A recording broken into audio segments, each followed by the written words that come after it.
Akala ko may ibig sabihin ang pag-like mo sa status ko sa Facebook. Nagre-reply ka rin sa Twitter. Akala ko ayun na, pero nakita ko kahapon may pinost kang iba. May kasama kang maganda, at sabi mo sa akin, kaibigan mo lang siya. Ang hirap palang maging T-A-N-G-A. Ang hirap palang maging T-A-N-G-A. Pinapaasa mo lang ako kasi alam mo na crush kita. Oo nga, crush kita. Pambihira o dati pa. May patanong-tanong ko pa kung sino yung nasa Facebook status ko. Hoy! Tungkol yun sa'yo. Yung sana ako na lang ang girlfriend mo.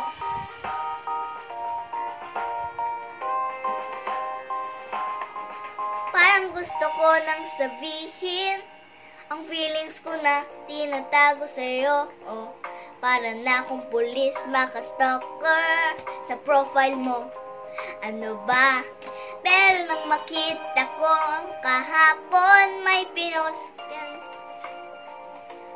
ang mundo ko ay nag-iba. Pakiram ko, boy, chicks mo siya, ha? Manghirap palang maging T-A-N-G-A. Ang hirap palang maging T-A-N-G-A. Pinapaasa mo lang ako kasi alam mo na crush kita. Oo, na crush kita. Pambihira o dati pa. May patanong-tanong ka pa kung sino yung nasa Facebook status ko.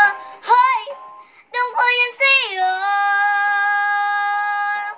Yung sana ako na lang ang girlfriend mo.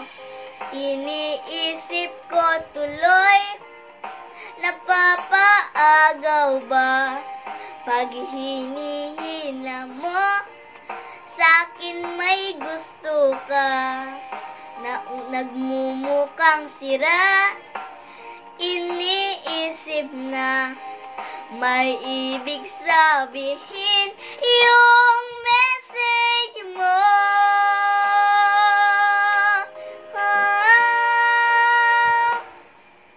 Ang hirap palang maging T-A-N-G-A. Ang hirap palang maging T-A-N-G-A. Pinapaasa mo lang ako kasi alam mo na crush kita. Oo, na crush kita. Pambihira o dati pa. May patanong-tanong ka pa kung sino yung nasa Facebook status ko. Hoy! Tungkol yun sa'yo. Yun sana ako na lang ang girl.